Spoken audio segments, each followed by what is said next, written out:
In the last 1.5 years, I had the opportunity to spend some time with a cat.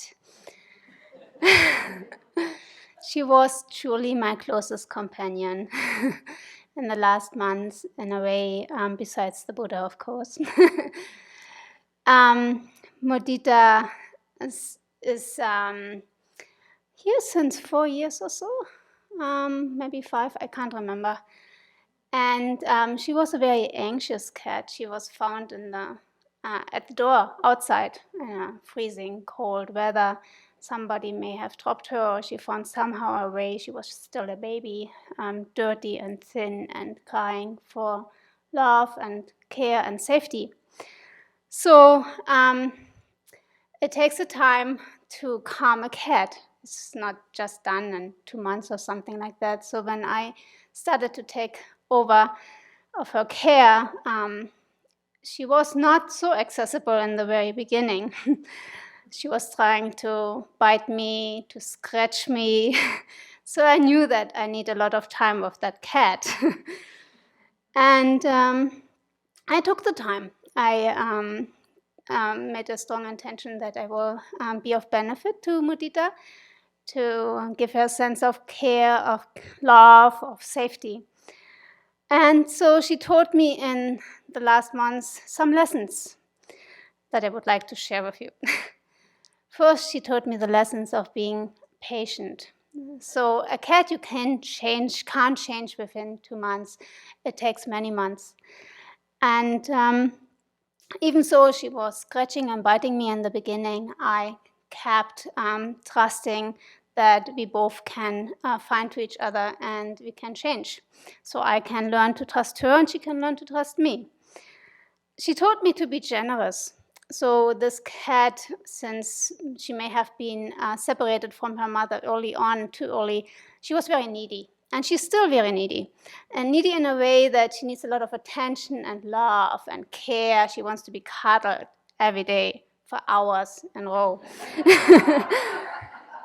So, of course, I can't spend all my precious life on cuddling a cat. So when I sit down on a desk in the room, then she immediately comes to me and she wants attention. She cries and she kind of tries to jump on me. And so instead of ignoring her or throwing her out of the room or getting angry at her, I make the intention, okay, I stop what I'm doing right now and I spend time with her.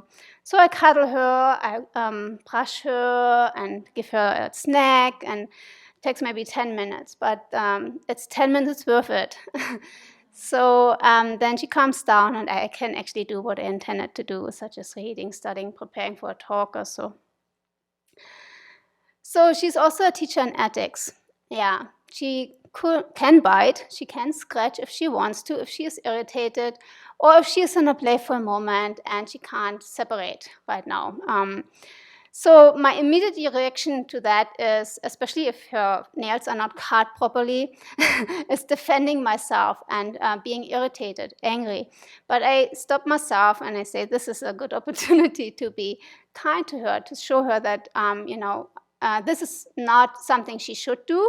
I'm very firm, but I'm not angry with her. I'm firm, I blow into her face, and I say, no, Mudita, not like that.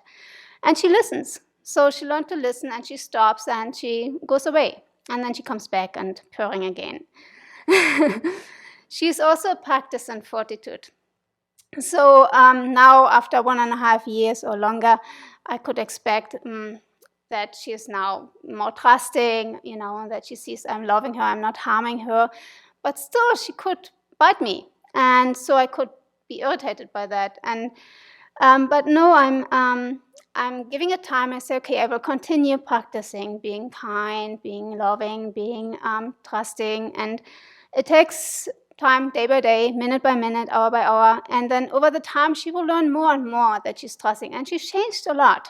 So the biting and scratching is much less. So fortitude was very, very good to practice.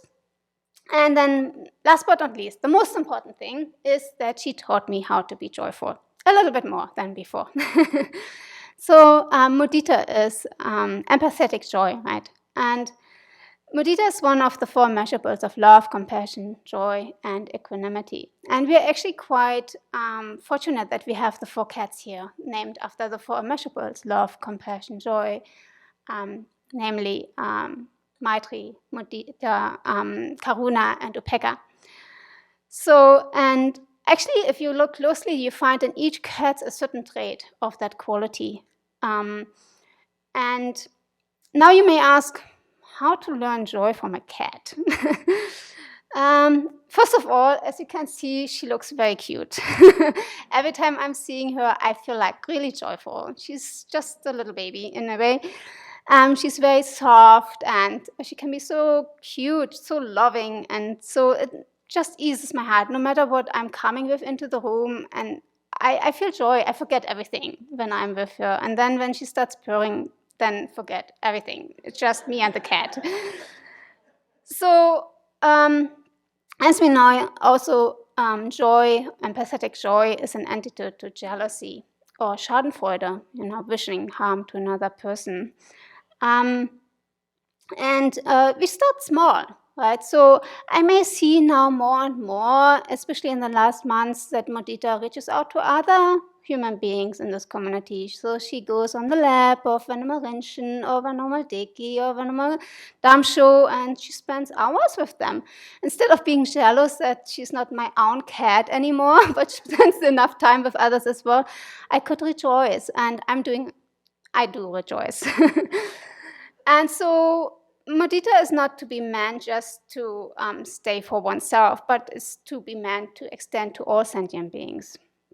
Yeah, we want to share joy with all sentient beings, and not just those who are close to us, like one cat or one person. So joy can be trained like a muscle, and we can start small.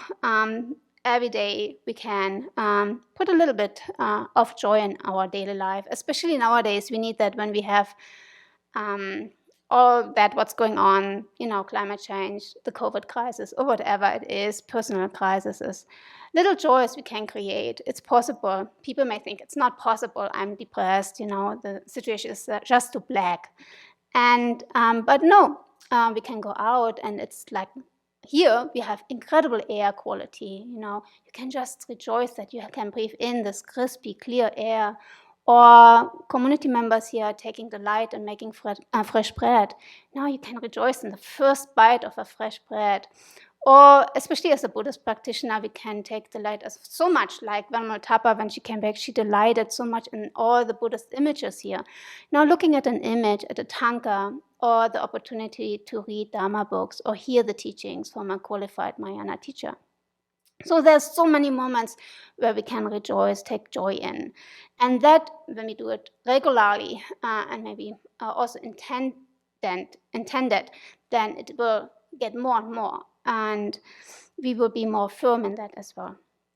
So yeah, when we are more taking in all the good in our own life, more and more day by day, we feel more joyful naturally. And then the joy flows out of us. Yeah, we can share that with others as well. You are able to express the joy to others in thoughts, in your speech, in your action. So it's actually quite good to practice that before we go to stand-up meetings. That may be a challenge for those who now enter our stand-up meetings, our anagarikas, and one Shikshamana. You may not be used to rejoicing in others' good qualities. So for those who are not familiar with, every morning we stand in a circle and we share what offering service we are going to do on a day. And also maybe there are certain activities that we do together, like a ritual or something like that. But before we share what we are intending to do on the day, we rejoice. And if you have difficulties rejoicing in others' qualities or good deeds, then you can start with yourself. You could rejoice even that you had the good ability, good fortune to go outside and breathe in fresh air. Or you can rejoice in your ability of being of support to another monastic who had an emotional challenge. that you were able to talk to that person and calm her or him down. Or you rejoice just in your ability to stay awake during teachings or meditation. And then, of course, we don't stay within ourselves. Then we extend that. We have some experiences with that joy, and then we can extend that. It flows out automatically. We see it in others as well. We can rejoice that others also stay awake during teachings, or that others had the ability to help another person who had an emotional issue going on. So yeah. And then in meditation, when we practice the four immeasurables, for example, let's say we practice compassion, or in our daily life we see a lot of suffering and we may feel a little bit overwhelmed, maybe even a sense of depression, a sense of helplessness, despair, then it's a time to turn to joy, to the practice of joy.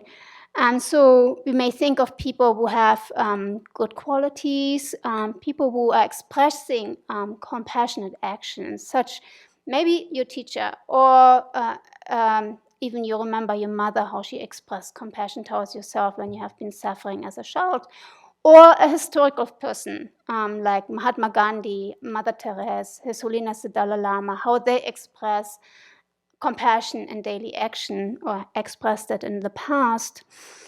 And so this experience, or this feeling of joy, then expands our mind. We feel more spacious in our mind. And it makes our mind able to hold the suffering a little bit better with practice. So we can hold better our own suffering as well as the suffering in the world. And we are not overwhelmed, and we are not ending up in depression or despair. So also joy can give us some inspiration and guidance, direction in our life. So if we are such as wanting to wish and to be of benefit to other sentient beings, it can provide us with some focus instead of being distracted here and there. So if we rejoice, let's say I'm focusing on His Holiness Dalai Lama's ability to cherish the Dharma so widely and profoundly, then I'm refocusing on something that is important to me, the Dharma, and wishing to develop the Dharma within my own mind stream and cherishing the Dharma with others. So it can provide some focus by, for example, rejoicing in the good qualities of others, and it can also reduce fear. When we rejoice in another's quality, when we see the good qualities of others, then we are not so distant. We are connecting with the other person.